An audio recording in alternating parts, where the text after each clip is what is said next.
All right, we're at the front range at Ride Beham. Kurt was so good enough to make these signs to help us out.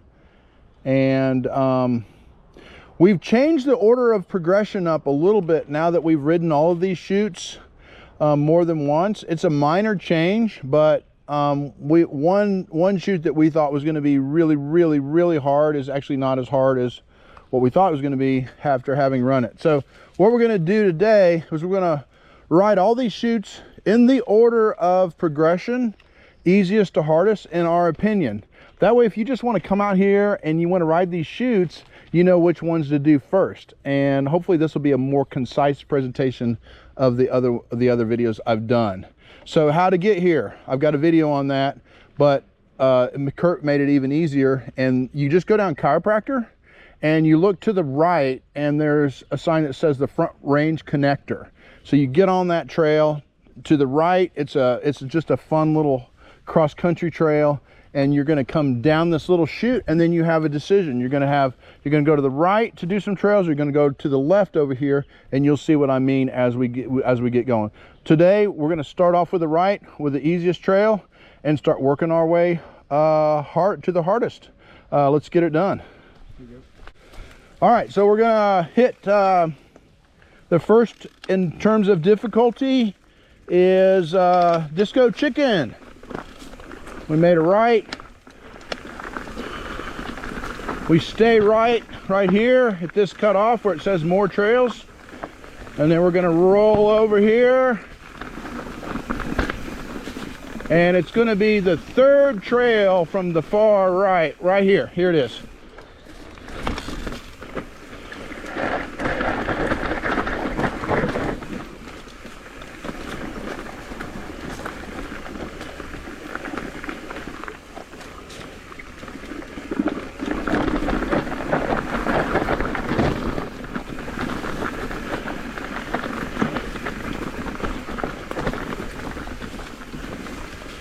That is a great first one for sure.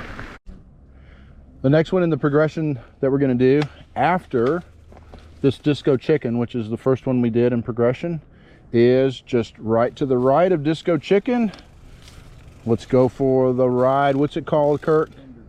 Thunder Goose. Definitely want to go slow on these, as slow as you can without your wheels skidding. So see how slow I'm going? Want to go so slow. Not so slow that I weeble wobble, but right before the weeble wobble.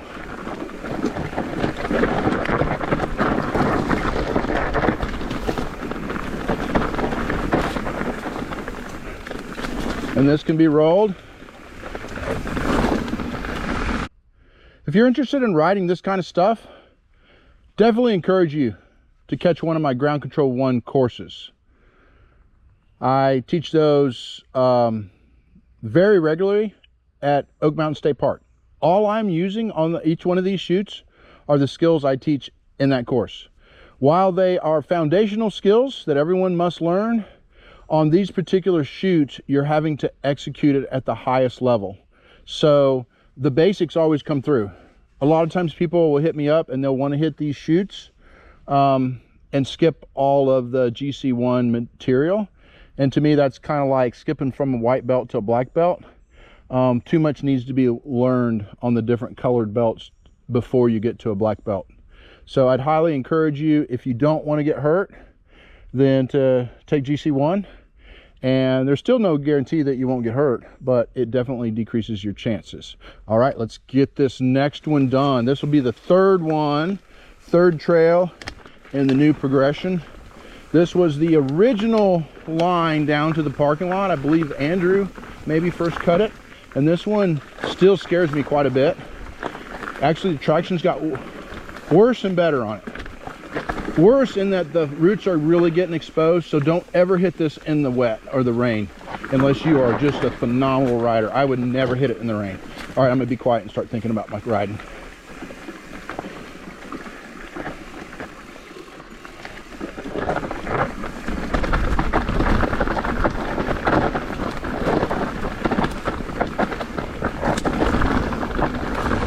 on the last run, I got so focused on saying what I felt like needed to be said to prepare a rider for these trails that I actually forgot to say the name of the trail that I went on.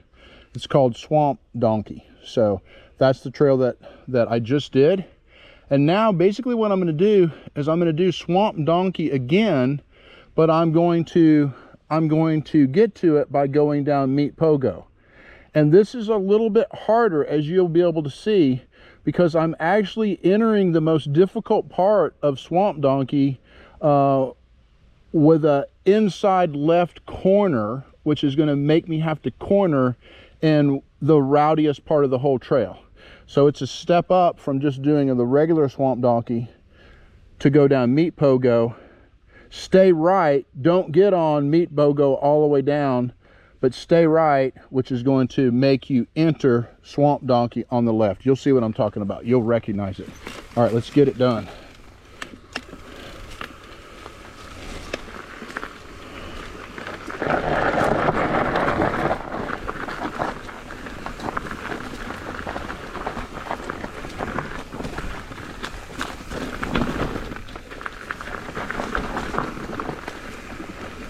Regular Meet Pogos to the left. Here's the more challenging entrance to Swamp Donkey.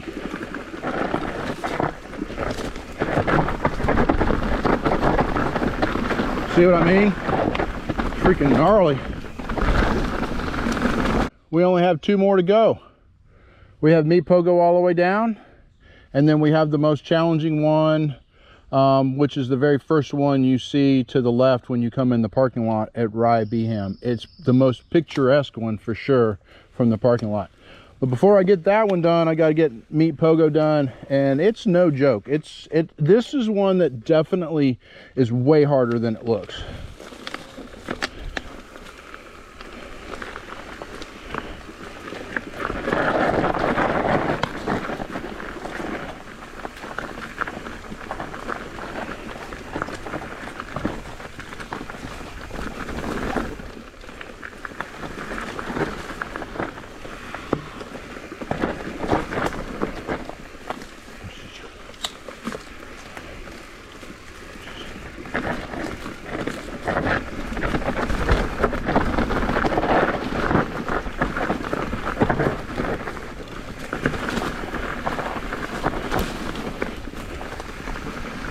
Ready to hit the last one. It's called Meet Torpedo.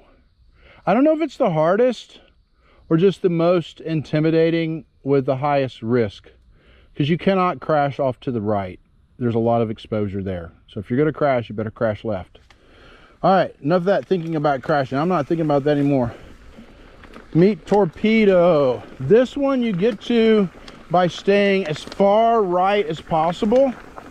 Every time you can go right, you go right. And this is the one that you can see from the parking lot really easily. So yeah, I'm gonna concentrate on my riding now.